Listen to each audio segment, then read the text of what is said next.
ओकरा यानी कि भिंडी एक ऐसी सब्जी है जो शायद हर किसी की फेवरेट लिस्ट में टॉप पर आती है। चाहे इसे सिंपल बनाया जाए या मसालेदार, इसका स्वाद हमेशा ही दिल जीत लेता है। लेकिन अगर इसी भिंडी को हम एक छोटे से ट्विस्ट के साथ थोड़ा सा क्रीमी टच दे दें तो इसका फ्लेवर बिल्कुल नेक्स्ट लेवल हो जाए। तो यहाँ मेरे पास करीब 450 ग्राम फ्रेश ओकरा यानी भिंडी है, जिसे मैंने अच्छी तरह से वॉश करके पूरी तरह से ड्राई कर लिया है। तो चलिए आज इस सिंपल सी भिंडी को देते हैं एक बिल्कुल अलग अंदाज, एक नया सा जायका, और बनाते हैं इसे थोड़े ढाबा स्टाइल ट्विस्ट और मसालेदार फ्लेवर्स के साथ। तो यहाँ पर कुछ भिंडी का साइज थोड़ा अलग था, और क्योंकि मुझे इस रेसिपी को बनाने के लिए लगभग एक ही साइज की भिंडी चाहिए थी, तो इसलिए मैंने इन्हें अलग रख दिया, जिन्हें हम बाद में किसी और तरीके से इस्तेमाल कर सकते। तो यहाँ पर देखिए मैंने भिंडी का एक पंच बना लिया उसके टॉप और टेल को रिमूव करने के लिए। इस तरीके से हम टाइम भी सेव कर सकते हैं कटिंग को बहुत ही फास्ट करके। तो यहाँ पर मैंने सभी भिंडी के टॉप और टेल को स्लिट कर दिया और उसके बाद उन्हें सेंटर से 2 पार्ट्स में कट कर लिया है। तो देखिए कितनी खूबसूरती से सारी भिंडी एक जैसी कट कर तैयार हो चुकी है, और अब मैंने इन्हें एक डिश में ट्रांसफर कर दिया है। तो चलते हैं अपनी अगली तैयारी की तरफ। तो मेरे पास यहाँ पर है एक रेड अनियन, जिसे मैंने पहले 4 पार्ट्स में कट किया, और मुझे यहाँ पर सिर्फ उसकी आउटर फ्लेक्स चाहिए थी, तो मैंने उन्हें अलग बोल में रख लिया। लेकिन जो सेंटर पार्ट बचा है उसे बिल्कुल भी हम वेस्ट नहीं करेंगे, उसे बाद में हम किसी भी ग्रेवी या मसाले में इस्तेमाल कर सकते। इसी तरीके से यहाँ पर मैंने लिया है एक रोमा टमेटो, और हमें यहाँ पर उसकी सिर्फ बाहरी स्किन वाला हिस्सा चाहिए, तो मैंने उसे भी स्क्वायर शेप में कट कर लिया, बिल्कुल वैसे ही जैसे हमने अनियन को कट किया था। और जो उसका जूसी सेंटर पार्ट है उसे भी हम बाद में किसी ग्रेवी में इस्तेमाल कर सकते हैं, क्योंकि हमें कोशिश करनी चाहिए कि हमारी कोई भी चीज़ वेस्ट ना हो। तो यहाँ पर हमारी कटिंग का काम पूरा हो चुका है, प्रिपरेशन लगभग पूरी हो चुकी है, और अब बारी है एक ज़बरदस्त ढाबा स्टाइल स्पाइस मिक्स तैयार करने की। तो इसके लिए मैंने एक बोल में यहाँ पर ऐड किया है 1 teaspoon of fennel seeds, 4 teaspoons of coriander seeds, 1 teaspoon of cumin seeds यानी जीरा, साथ में पेपरकॉर्न यानी कि साबुत काली मिर्च, और एक कश्मीरी लाल मिर्च को लिया, और इसे एक पाउडर्ड फॉर्म में इसका एक कोर्स मिक्सचर बना लिया। तो अब हमारी तैयारी पूरी हो चुकी है, तो चलिए चलते हैं पैन की तरफ। तो यहाँ पर मैंने पैन को हीट कर लिया है और उसमें ऐड किया है अराउंड 2 टेबलस्पून्स ऑफ ऑयल। आप यहाँ पर किसी भी ऑयल का इस्तेमाल कर सकते हैं। और अब मैंने इसमें ऐड कर दी है अपनी भिंडी। फ्लेम को मैंने मीडियम रखा है, और 2-3 मिनट तक हमें इसे लगातार फ्लिप करना है ताकि भिंडी अच्छी तरह से ऑयल में कोट हो जाए। और उसके बाद यहाँ पर जो हमने फ्रेश स्पाइस मिक्स तैयार किया था उसके अराउंड 4 टीस्पून्स मैंने भिंडी में स्प्रिंकल कर दिए।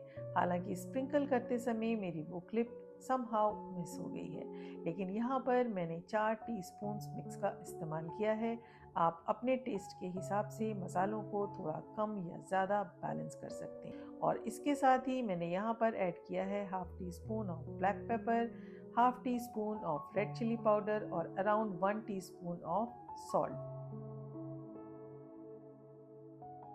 और सभी मसालों को मैंने अच्छी तरह से भिंडी के साथ मिक्स किया और लो फ्लेम पर 2 से 3 मिनट तक कुक किया, ताकि सारे फ्लेवर्स बहुत अच्छी तरह से भिंडी में इन्फ्यूज हो जाएं।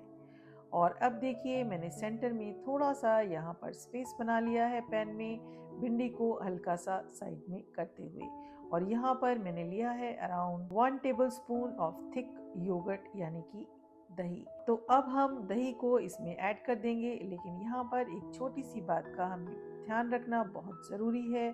जैसे ही हम दही को ऐड करते हैं फ्लेम को तुरंत मीडियम टू हाई कर दें, ताकि दही फटे नहीं, और हमें इसे लगातार फ्लिप करते रहना है ताकि दही, मसाले और भिंडी सभी फ्लेवर्स एक दूसरे के साथ बहुत ही खूबसूरती से कोट और मिक्स हो जाए। थोड़ी देर तक हमें इसी तरीके से कुक करना है, और धीरे धीरे आप देखेंगे कि भिंडी पर एक बहुत ही ज़बरदस्त क्रीमी मसाला कोट होना शुरू हो जाएगा। और यहाँ पर दही के साथ भिंडी को अराउंड 2 to 3 मिनट्स तक मैंने कुक किया, और उसके बाद मैंने यहाँ ऐड कर दिए हैं अनियन फ्लेक्स, जिन्हें हमने पहले ही स्क्वायर शेप में कट कर लिया था। एक बार सभी चीज़ों को अच्छी तरह से मिक्स किया, और उसके साथ ही अब हम यहाँ पर ऐड कर देंगे टमेटो पीसेस को भी, जिन्हें हमने पहले से कट करके रखा हुआ है और थोड़ी देर तक हम इन्हें फ्लिप करते हुए कुक करेंगे।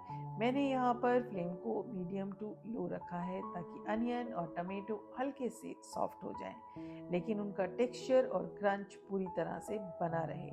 और अब हम 1 से 2 मिनट तक अच्छी तरह मिक्स करने के बाद पैन को लिड से कवर कर देंगे। आपने नोटिस किया होगा कि मैंने यहाँ पर बहुत ही कम ऑयल का इस्तेमाल किया है।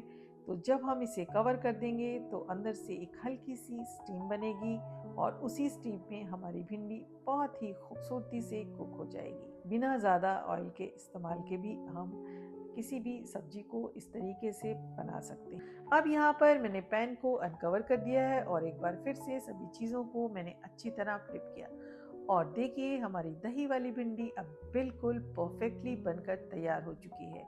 इसके सारे फ्लेवर्स, सारे मसाले और दही की क्रीमीनेस बहुत ही खूबसूरती से एक दूसरे के साथ मिक्स हो चुके हैं। और तभी मुझे याद आया कि यहाँ पर मेरे पास है कुछ स्लिट की हुई ग्रीन चिलीज और फ्रेश जिंजर जूलियंस, तो बस मैंने इन्हें ऊपर से स्प्रिंकल कर दिया। एक बार फिर से हल्का सा फ्लिप किया और दोबारा मैंने पैन को कवर कर दिया ताकि जिंजर और ग्रीन चिली का फ्रेश अरोमा बहुत अच्छी तरह से भिंडी में इन्फ्यूज हो जाए। अब इसे अराउंड 1 to 2 मिनट्स के लिए लो फ्लेम पर हम कुक होने देंगे।